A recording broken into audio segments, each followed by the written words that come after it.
ইথিক্সের উৎপত্তিটা কিভাবে হলো এটা আমাদের বোঝা দরকার। ইথিক্সের উৎপত্তিটা হচ্ছে কি, আমরা ধর্মের দিক থেকে যদি দেখি তাহলে এক ধরনের, কারণ ধর্মের আলোচনাটা পুরোপুরি গাইডেন্স মানে প্রেসক্রিপটিভ আলোচনা। ধর্ম সবসময় আপনাকে একটা প্রেসক্রিপশন দেয় যে আপনি এটা করতে পারবেন, এটা করতে পারবেন না, এবং ওই প্রেসক্রিপশন গুলো অনেক সময় ইথিক্যাল হয়, অনেক সময় আমাদের কাছে আনইথিক্যাল মনে হয়। এক এক ধর্মের আলোচনা এক এক রকম। আমরা যদি নর্মাল হিউম্যান হিস্ট্রি যেভাবে সায়েন্টিস্টরা বা সমাজতাত্ত্বিকরা যেভাবে ব্যাখ্যা করেন তাদের আলোচনাটা দেখি, তারা হচ্ছে মানুষের শুরুতে মানুষ হচ্ছে একদম উৎপত্তিগত সময় এই ধরনের কোনো জ্ঞান ছিল না, হ্যাঁ, বিকাশ ছিল না।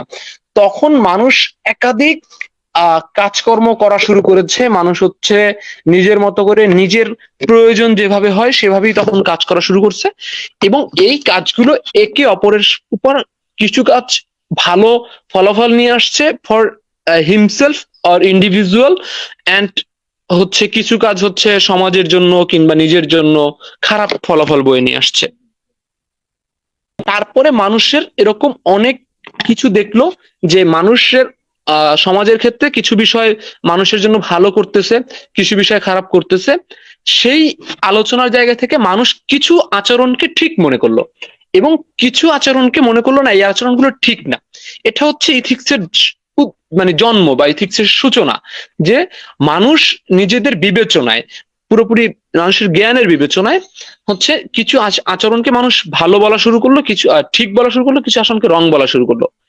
এরপরে যখন মানুষের বিস্তৃতিটা বাড়লো, মানুষের কার্যক্রমের সংখ্যা বাড়লো, মানুষের এক্সপিরিয়েন্স বাড়লো, মানুষের অনেক পৃথিবীর বয়স অনেক বছর হলো, অর্থাৎ মানব ইতিহাসের বয়স অনেক বছর হলো, তারপরে মানুষ আলোচনা শুরু করলো। তার মানে কি আমি কি কোনো জেনারেল ফর্মে যেতে পারি কিনা যে আসলে এই আচরণগুলো বা এই ধরনের আচরণগুলো আমাদের করা উচিত এবং এই ধরনের আচরণগুলো আমাদের অ্যাভয়েড করা উচিত। এটা হচ্ছে আমরা এখানে দেখছি যে সেকেন্ড যেটা, সেটা হচ্ছে নর্মেটিভ ইথিক্স।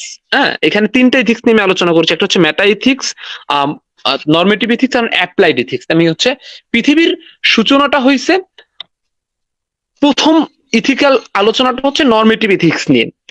নর্মেটিভ ইথিক্সটা হচ্ছে যে এই যে তারপরে মানুষ এরপরে যারা জ্ঞানীরা বা হচ্ছে বিভিন্ন তাত্ত্বিক ফিলোসোফাররা বা হচ্ছে সমাজের এরকম কিছু মানুষরা আলোচনা করে হচ্ছে দেখানোর চেষ্টা করলো যে এই এই নীতিগুলো হচ্ছে আমাদের ফলো করা উচিত, এই এই নীতিগুলো হচ্ছে আমাদের অ্যাভয়েড করা উচিত।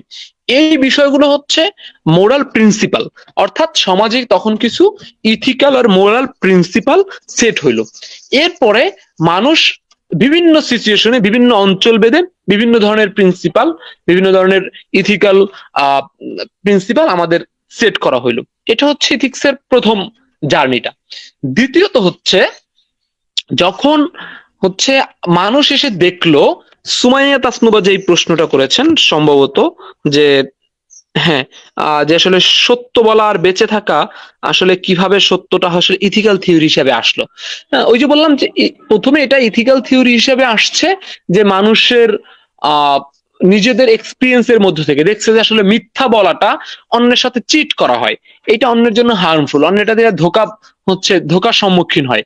এবং ফাইনালি ইথিক্যাল থিওরি অনেক কিছুই এভাবে ডেভেলপমেন্ট হয়েছে যে মানুষ দেখছে যে সে নিজের জন্য যেটা একসেপ্টেবল মনে করতেছে না সেইটা সে অন্যকে বলছে যে না তুমি এটা করো না। অর্থাৎ নিজে, যেমন আপনি সুমাইয়া তাসনুবা কখনোই এক্সপেক্ট করেন না কোন ডিসকাশনে বা কোনো সম্পর্কে আপনার সাথে কেউ মিথ্যা বলুক।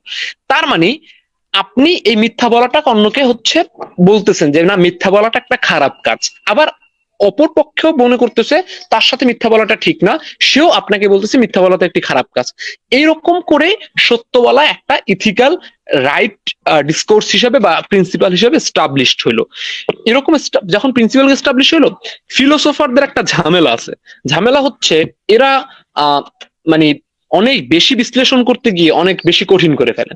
যখন এরকম বিভিন্ন ধরনের মোরাল প্রিন্সিপাল গুলো নিয়ে আলোচনা ডিসকাশন শুরু হইলো, বা হচ্ছে কোন প্রিন্সিপাল অনুযায়ী, যেমন হচ্ছে আপনারা অনেক প্রিন্সিপালের নাম শুনছেন যে আসলে যেই ইউটিলিটিরিয়ান প্রিন্সিপাল হচ্ছে কি, যেই প্রিন্সিপাল আপনাকে বেশি ইউটিলিটি দেয়, আপনি সেই কাজ, মানে যেই কাজটা আপনাকে বেশি ইউটিলিটি দেয় সেই কাজটি আপনার জন্য করা ইথিক্যাল। কেউ বলছে যে না এটা আসলে কেমন কথা, আহ, আপনি আসলে যেই কাজটার আপনার ইন্টেনশন ভালো সেই কাজটা করা উচিত।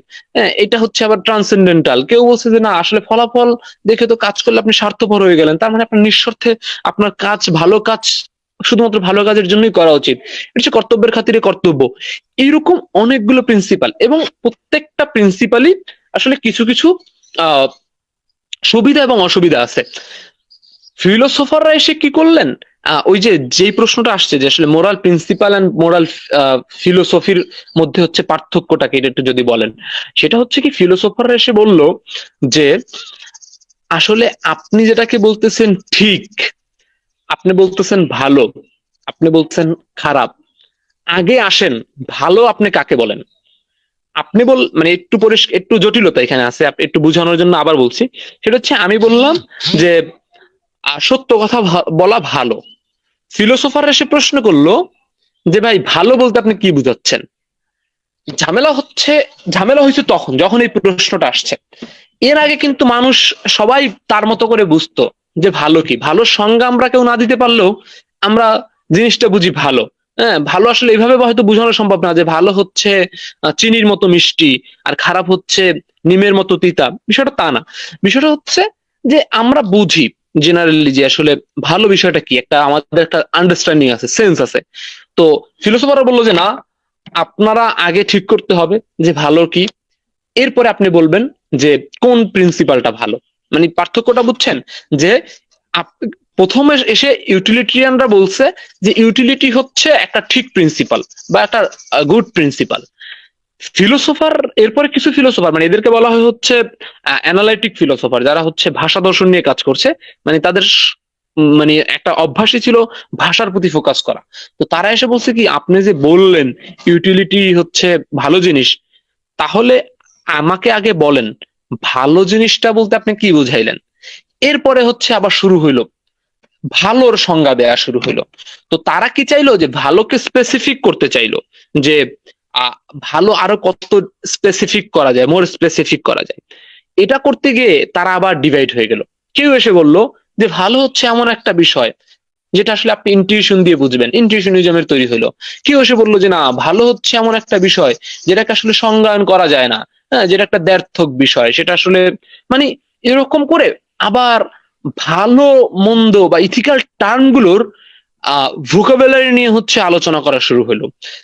যেটাকে বলি আমরা মোরাল ফিলোসফি। এটা মোরাল কোনো প্রিন্সিপাল না, এটা হচ্ছে মোরাল ফিলোসফি। অর্থাৎ ফিলোসফির কাজ হচ্ছে এই অ্যানালাইসিসটা করা, এবং সেখানে সেই ভালো মন্দ এবং মানে ম্যাটাইথিক্স এর কাজ, যেটা ম্যাটাইথিক্স এর কাজ হচ্ছে ইথিক্যাল টার্ম গুলোর হচ্ছে ভোকাবুলারি কিংবা হচ্ছে ইথিক্যাল টার্ম গুলোর ডেফিনেশন দেয়া, মানে ডিফাইন ইথিক্যাল টার্ম।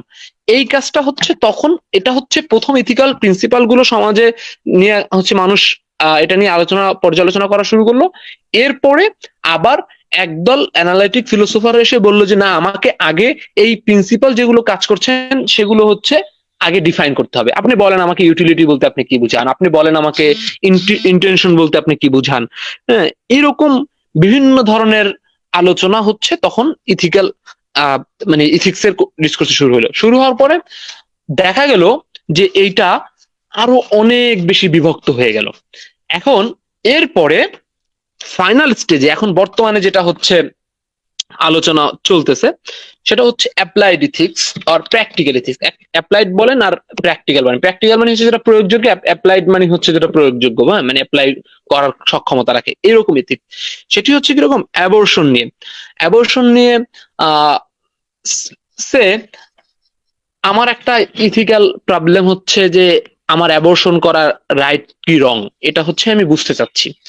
এখন ফিলোসোফাররা যদি 10 বছর ঝগড়া করে যে রাইট আর রং কি জিনিস, তারপরে আমি ঠিক করব যে অ্যাবর্শন করা রাইট না রং। এই যেই মা অ্যাবর্শন মানে সন্তানটা নিতে চাচ্ছে না, তার অনাকাঙ্ক্ষিত সন্তানের বয়স হবে তখন 10 বছর।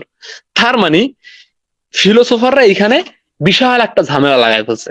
ঝামেলাটা লাগাই ফেলছে কিরকম, যে এই ইথিক্যাল টার্মের সংজ্ঞা দিয়ে আসলে তখন ওই মা বলবে, আরে রাখেন আপনার ভালো আর মন্দের সংজ্ঞা, হ্যাঁ আমি বুঝি ভালো আবার মন্দ কি, আমি অ্যাবর্শন করব কি করব না এটা হচ্ছে আমার মূল কনসার্ন। হ্যাঁ আমি করলে ভালো হবে না করলে খারাপ হবে, এখানে ভালো বলতে আমি কি বুঝাচ্ছি আর খারাপ বলতে আমি কি বুঝাচ্ছি সেই ধারণা আমার কাছে আছে, আমার ভালো মন্দের সংজ্ঞা নেই।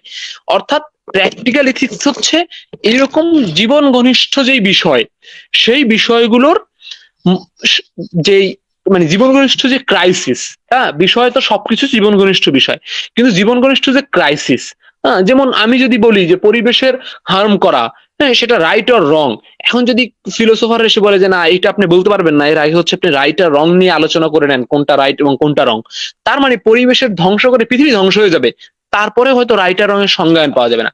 তার মানে প্র্যাকটিক্যাল ইথিক্স ওই সংজ্ঞাটাকে গুরুত্ব না দিয়ে তারা আবার হচ্ছে একদম শুরুতে যে প্রিন্সিপাল গুলো নিয়ে কথা হচ্ছিল সেই প্রিন্সিপাল আবার ব্যাক করছে। তারা আবার বলছে যে আমি যদি এই পরিবেশের ক্ষতি করি তাহলে কি আমার বেশি মানুষের ইউটিলিটি নষ্ট হয়, নাকি হচ্ছে বেশি মানুষের ইউটিলিটি হচ্ছে আজকের নিশ্চিত হয়। তার মানে আবার একটা পর্যায়ে এসে এই ইথিক্যাল ডিসকোর্সের যে ডেভেলপমেন্টটা, সেই ডেভেলপমেন্টটা আবার হচ্ছে প্রিন্সিপালে, মোরাল প্রিন্সিপালে ব্যাক করছে। তার মানে এই না যে মানে আমি যেটা যেভাবে ফ্রেমিং করে বলছি বিষয়টা এই না যে এখন এই ইথিক্যাল যে ইয়াটা মানে আপনারা কি বলে যে ইথিক্যাল যেই অ্যাপ্লাইড মেটাইথিক্স এর যে আলোচনাটা, সেই আলোচনাটা এখন বন্ধ হয়ে গেছে। তার মানে এখন অ্যাপ্রোচটা হচ্ছে ইথিসিস্টের মধ্যে যে আপনি আপনার ভাষা দর্শনের যেই কাজ, অর্থাৎ হচ্ছে মোরাল ফিলোসফির যেই কাজ, অর্থাৎ হচ্ছে কোন মোরাল টার্ম গুলো ডিফাইন করা, ইথিক্যাল টার্ম গুলো ডিফাইন করা, সেগুলো আপনি আপনার মতো করে করতে থাকেন। আর এখন আমাদের জীবনের যে ধরনের ক্রাইসিস আমরা ইথিক্যাল সিচুয়েশনে ফেস করব, সেই ইথিক্যাল সিচুয়েশন গুলো আমরা আমাদের যে এক্সিস্টেন্স প্রিন্সিপাল গুলো আছে সেই প্রিন্সিপাল গুলো দিয়ে আমরা মেকআপ করার চেষ্টা করব। আমরা দরকারে নতুন প্রিন্সিপাল ক্রিয়েট করব, আমরা সেগুলো সাথে সাথেই ডিল করার চেষ্টা করব। এবং যখন যদি এর মাঝে আমাদের মোরাল টার্মগুলোর আমরা মোর স্পেসিফিক সংজ্ঞায়ন পাই, সে সংজ্ঞায়নগুলো আমরা তখন ইউজ করব, উই হ্যাভ নো প্রবলেম। তার মানে এখন সবগুলো একটা সমন্বয়ী ভাবে হচ্ছে যাত্রা শুরু হয়েছে। তার মানে আমরা দেখলাম ইথিক্স এর উৎপত্তিটা কিভাবে। ইথিক্স এর উৎপত্তিটা হচ্ছে যে মানুষ নিজের এক্সপিরিয়েন্স থেকেই কিছু জিনিসকে রাইট অ্যান্ড রং এর হচ্ছে ক্যাটাগরির মধ্যে ফেলার চেষ্টা করছে, এর মধ্যে দিয়ে কিছু প্রিন্সিপাল তৈরি হয়েছে। এরপরে একটা পর্যায়ে এসে যখন কনফিউশন তৈরি হয়েছে তখন এই ইথিক্যাল টার্মগুলোর সংজ্ঞা দেওয়ার চেষ্টা করা হয়েছে। সংজ্ঞা দিতে গিয়ে আরো বেশি জটিল, মানে এটা খুব মহৎ উদ্দেশ্য করা হয়েছিল যে মোর স্পেসিফিক করবে টার্মগুলোকে, আরো অ্যাম্বিগুয়াস করে ফেলছে।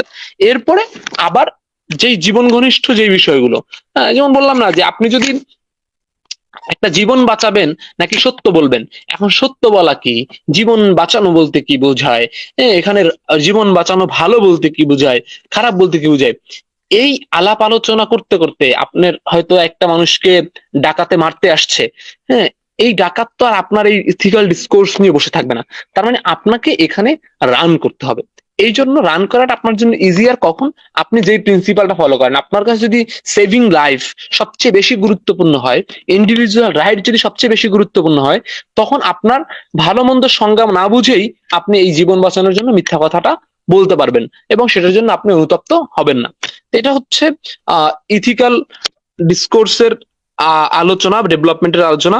আই হোপ কিভাবে সত্য বলা একটা ইথিক্যাল প্রিন্সিপাল হিসেবে প্রতিষ্ঠা হয়েছে সেটা সুমায়া বুঝতে পারছেন, এবং মোরাল প্রিন্সিপাল এবং মোরাল ফিলোসফির মধ্যে যে ডিফারেন্সটা, সেই ডিফারেন্সটা আশা করি আপনারা বুঝতে পারছেন। এরপরে হচ্ছে যদি এই সেক্টর নিয়ে কোনো প্রশ্ন থাকে সেটি আপনারা কমেন্টে জানান।